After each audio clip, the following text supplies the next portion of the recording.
एक गांव में गौतम बुद्ध का बहुत बड़ा आश्रम था। वहां पर एक प्रसिद्ध बौद्ध गुरु रहते थे। वहां पर उनका एक शिष्य बहुत बोलता था। वो हर समय इधर उधर की बातें करता था। जब वह दान लेने के लिए जाता तो हर घर से एक नई कहानी लेकर आता और आश्रम के दूसरे शिष्यों को सुनाता था। एक शिष्य की दूसरे से बुराई करता, चुगली करता और दूसरों के सामने अच्छा बनने का प्रयास करता। खुद के मुंह से ही खुद की तारीफ करता रहता और हमेशा ही खुद को गुरु के सामने सबसे बुद्धिमान और उत्तम साबित करने का प्रयास करता। वह खुद को सभी शिष्यों से अलग और श्रेष्ठ मानता था। उसका कहना था कि मैं एक अमीर घर का बालक हूं। अगर मैं चाहता तो एक आरामदायक और सुविधाओं से भरा जीवन जी सकता था, लेकिन मैं वह सब छोड़कर यहां आ गया क्योंकि मुझे सत्य की खोज करनी है, खुद को जानना है, जीवन को जानना है। इसीलिए मेरा त्याग तुम सबसे बड़ा है। एक दिन गुरु ने आश्रम के सभी शिष्यों को बुलाकर कहा, आप सभी को अगले 1 माह के लिए कोई न कोई संकल्प लेना है। इससे आपकी संकल्प शक्ति मजबूत होगी और आप में आत्मशक्ति का संचार होगा। आप सभी अपने सामर्थ्य के अनुसार कोई सभी संकल्प ले सकते हैं और यदि 1 माह से पूर्व आप में से जिस का भी संकल्प टूट जाएगा तो वो अपनी पुरानी दिनचर्या में वापस आ जाएंगे। सभी शिष्यों ने अपनी शक्ति के अनुसार छोटे बड़े संकल्प लिए और गुरु को अपने अपने संकल्प के बारे में बताकर वहां से चले गए। लेकिन वह शिष्य जो खुद को सबसे अलग और बड़ा दिखाना चाहता था, वो सीधे गुरु की कुटिया में पहुंच गया और बोला, मैं कोई छोटा मोटा संकल्प नहीं लेना चाहता, बल्कि खुद की ही भांति एक बड़ा और महान संकल्प लेना चाहता हूं। कृपया आप ही बताएं, क्या संकल्प लेना चाहिए। उसकी यह बात सुनकर गुरु मुस्कुराए और बोले, क्या तुम मेरे द्वारा दिए गए संकल्प को पूरा कर पाओगे? क्या तुम्हारे लिए उसे पूरा करना संभव होगा? शायद नहीं, वो तुम्हारे लिए संभव नहीं है। तुम उसे पूरा नहीं कर पाओगे, इसीलिए तुम खुद ही कोई संकल्प ढूंढो। शिष्य ने कहा, नहीं गुरुदेव, आप जो भी संकल्प मुझे देंगे मैं जरूर उसे पूरा करूंगा। गुरु ने कहा, ठीक है, तो तुम अगले 1 माह तक चुप रहोगे, मुंह से एक शब्द भी नहीं निकालोगे, यही तुम्हारा संकल्प है। शिष्य ने कहा, गुरुदेव, ये भी कोई संकल्प है? ये तो बहुत ही आसान है। 1 माह तक चुप ही तो रहना है। आप कोई बड़ा संकल्प दीजिए जो मेरी योग्यता के लायक हो, जिसे पूरा करने में मुझे समस्या हो। गुरु ने कहा, पहले तुम इस संकल्प को तो पूरा करके दिखाओ। शिष्य ने गुरु की बात मान ली और वह उसी समय चुप हो गया और पलटकर कुटिया से बाहर चला गया। उसे चुप रहना बहुत आसान लग रहा था। उसने एक दिन तो जैसे तैसे चुप रहकर काट लिया, लेकिन दूसरे दिन से उसके मन में ना बोलने का बोझ बढ़ने लगा। तीसरे दिन उसे भारीपन महसूस होने लगा और चौथे दिन उसके अंदर एक अजीब सी बेचैनी होने लगी, क्योंकि आसपास आश्रम के सभी शिष्य एक दूसरे से बातें कर रहे थे। वो भी अपना पक्ष उनके सामने रखना चाहता था, उनकी बोलती बंद कर देना चाहता था, लेकिन उसका संकल्प उसके आड़े आ रहा था। इसीलिए वो पूरे दिन सिर्फ मुंह और आंखें बनाता रहता। इसी तरीके से कुछ दिन और बीते और वह शिष्य बीमार पड़ गया। उसका सिर फटा जा रहा था, उसका खाने पीने तक का मन नहीं कर रहा था, वह सिर्फ बोलना चाहता था। वह गुरु के पास गया और उनके सामने बैठकर लिखकर उन्हें बताया, गुरुदेव, मैं बोलना चाहता हूं। बिना बोले, मुझे सांस नहीं आ रही, मेरा दम घुटता जा रहा है, मैं अंदर ही अंदर पागल हुआ जा रहा हूं, मैं क्या करूं? संकल्प तोड़ दूं क्या?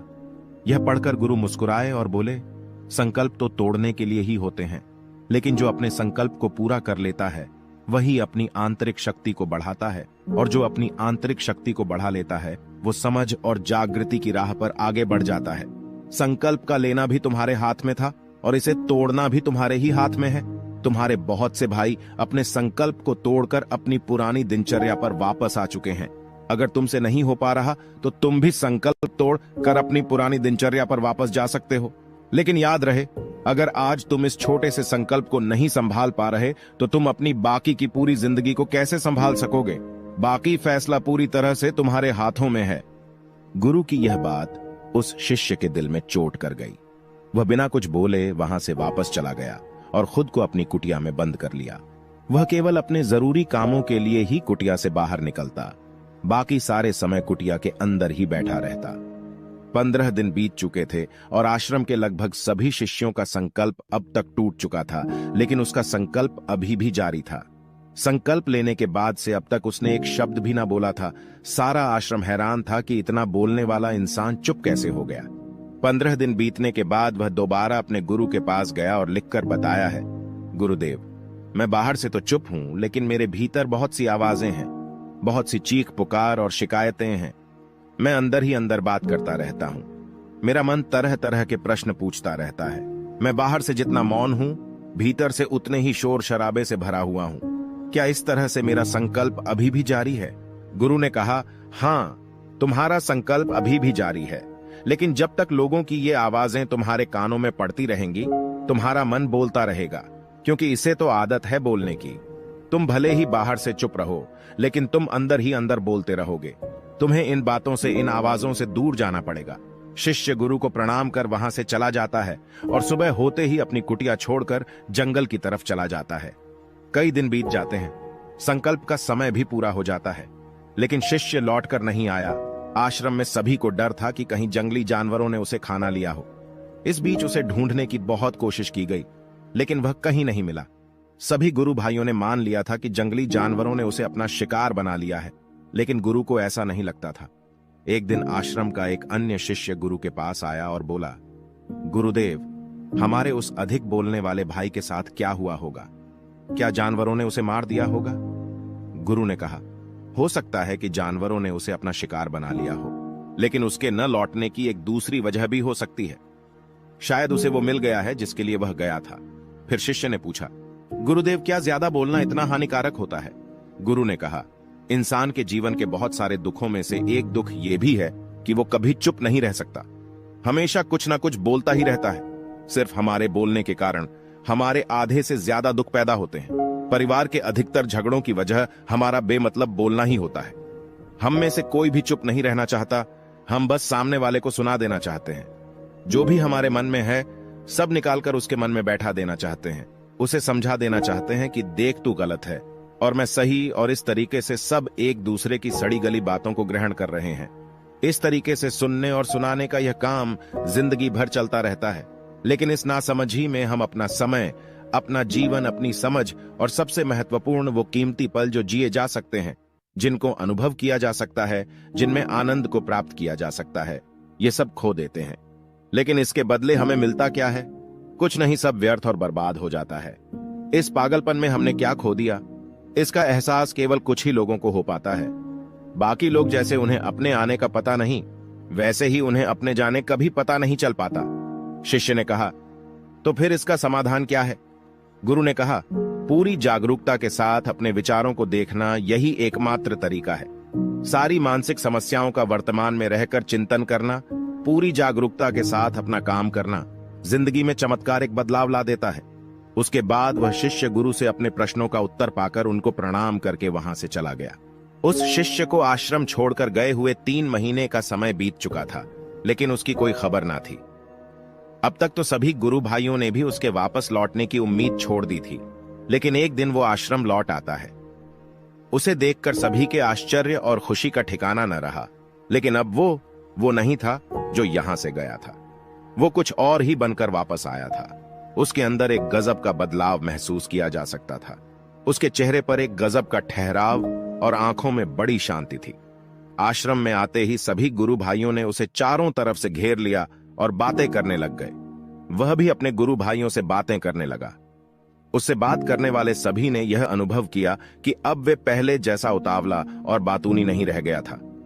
उसके मुंह से एक एक शब्द बहुत ही सुलझे हुए और मधुरता के साथ निकल रहे थे। थोड़ी देर तक गुरु भाइयों से बात करने के बाद वह सीधा गुरु की तरफ चला गया। उसने गुरु के चरण छुए और कहा, गुरुदेव, क्या मैं अब भी मौन हूं? क्या अब भी मेरा संकल्प जारी है?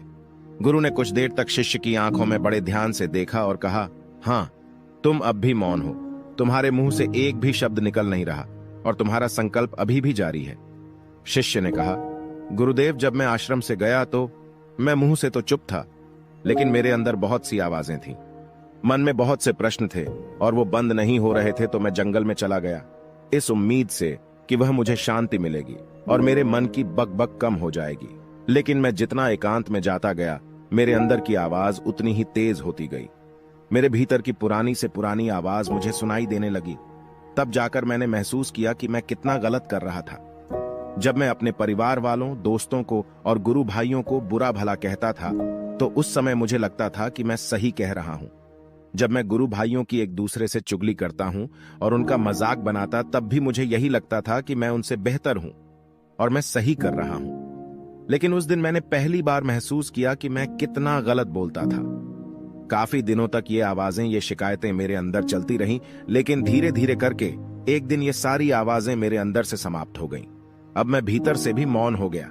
उस घने जंगल में बाहर से कोई बोलने वाला था नहीं और भीतर कोई आवाज बची ही नहीं थी। और मैं उस दिन पहली बार मौन का सही अर्थ समझा। मेरे चारों तरफ बहुत शांति थी। हालांकि अभी भी कुछ आवाजें आ रही थीं, जो पहले भी आती थीं, लेकिन मैं उन्हें सुन नहीं पाता था। पर अब वह सभी आवाजें मुझे स्पष्ट रूप से सुनाई दे रही थीं। हवा के चलने की आवाज, चिड़ियों के चहकने की आवाज और पानी के बहने की आवाज। ये सभी आवाजें मैंने पहली बार पूरे होश पूर्वक सुनी। अपने चारों तरफ इतनी शांति मैंने पहले कभी महसूस नहीं की थी। तो इस शांति को भंग करने के लिए मैंने पहली बार अपने मुंह से कोई शब्द निकाला। मैं चिल्लाया, हे ईश्वर, यह कैसी शांति है? सभी कुछ इतना शांत क्यों है? ऐसा क्या हो गया? लेकिन मेरे चिल्लाने के बाद भी वह शांति भंग नहीं हुई। सब कुछ पहले के जितना ही शांत था, बाहर भी और भीतर भी। हे गुरुदेव, मैंने अपने गुरु भाइयों से बात की, मैंने आपसे बात की। मैं बोल रहा हूं, मैं चल रहा हूं, मैं सब कुछ देख रहा हूं, लेकिन मैं अपने भीतर एकदम एकांत में हूं, मौन में हूं। भीड़ में होता हूं, तब भी भीतर से अकेला एकांत में होता हूं। जब मैं खुद में भी शोर करना चाहता हूं, तब भी एकांत में ही होता हूं। अब सब दिखाई पड़ने लगा है, सब सुनाई पड़ने लगा है। गुरु ने कहा, जब तक हम बाहर की तरफ बोलते रहेंगे, भीतर अशांति ही रहेगी। लेकिन जिस दिन हम भीतर की तरफ मुड़ जाएंगे, तब हमारे मुंह से कुछ भी निकलेगा, हम शांत ही रहेंगे। दुनिया में जितनी भी बुराइयां हैं, ज्यादातर हमारे बोलने से ही उत्पन्न होती है, क्योंकि हम चुप रहना नहीं चाहते। हम जितनी जरूरत है उससे कहीं ज्यादा बोलते हैं। हम सामने वाले को सुनना नहीं चाहते, बल्कि उसकी बोलती बंद कर देना चाहते हैं। उसे समझा देना चाहते हैं कि मैं कौन हूं, मैं क्या कर सकता हूं, और यही हमारी जिंदगी का मकसद बनकर रह जाता है। हमारी सारी ऊर्जा इस व्यर्थ के बोलने में बर्बाद होती रहती है। ऐसे ही समाज में लोगों का जीवन दुखों से भर जाता है, जो हमेशा एक दूसरे को सुनाने में लगे रहते हैं। कभी एक दूसरे को सुनना नहीं चाहते, समझना नहीं चाहते, और चुप रहना तो उन्होंने कभी सीखा ही नहीं, क्योंकि चुप रहना उन्हें छोटा महसूस करवाता है। दुनिया की सभी लड़ाइयों का कारण हमारा बोलना ही है, इसलिए हमें सिर्फ उतना ही बोलना चाहिए जितना जरूरी हो, क्योंकि व्यर्थ का बोलना ऊर्जा को नष्ट करना है, और ये बोलना ही हमें कभी अपने भीतर की ओर लौटने नहीं देता, क्योंकि यह हमें बाहर की ओर खींच कर रखता है, और बाहर है ही क्या इस संसार के अलावा। लेकिन अगर अपने भीतर के संसार की ओर मुड़ना है, तो इस मुंह को बंद ही रखना चाहिए। इसीलिए जितने भी बुद्ध हुए, आत्मज्ञानी हुए, वो सभी एकांत की ओर भागे, ताकि उन्हें ज्यादा ना बोलना पड़े, ज्यादा सुनना ना पड़े। वो एकांत में रहें और शांत रहे, इसीलिए आसानी से भीतर की यात्रा कर पाए। लेकिन अगर कोई चाहे तो इस संसार में रहकर भी एकांत में रह सकता है, शांत रह सकता है, लेकिन इसके लिए उन्हें अपनी ऊर्जा बचानी होगी, जिसे वह अब तक अपने व्यर्थ के शब्दों में बर्बाद कर रहे थे। दोस्तों, इस कहानी की सीख यही है कि व्यर्थ का बोलना ऊर्जा को नष्ट करना है। ज्यादा और व्यर्थ बोलना ही हमें अपने भीतर की ओर लौटने नहीं देता, क्योंकि यह हमें बाहर की ओर झुकाए रखता है, और जिन्हें भीतर की यात्रा करनी है, उन्हें अपने मुंह को बंद ही रखना चाहिए। मुझे उम्मीद है कि आपको यह कहानी पसंद आई होगी और काफी कुछ सीखने को मिला होगा। कहानी के बारे में अपने विचार आप हमें नीचे कमेंट बॉक्स में कमेंट करके बता सकते हैं। जाने से पहले वीडियो को लाइक करें और चैनल को सब्सक्राइब जरूर करें।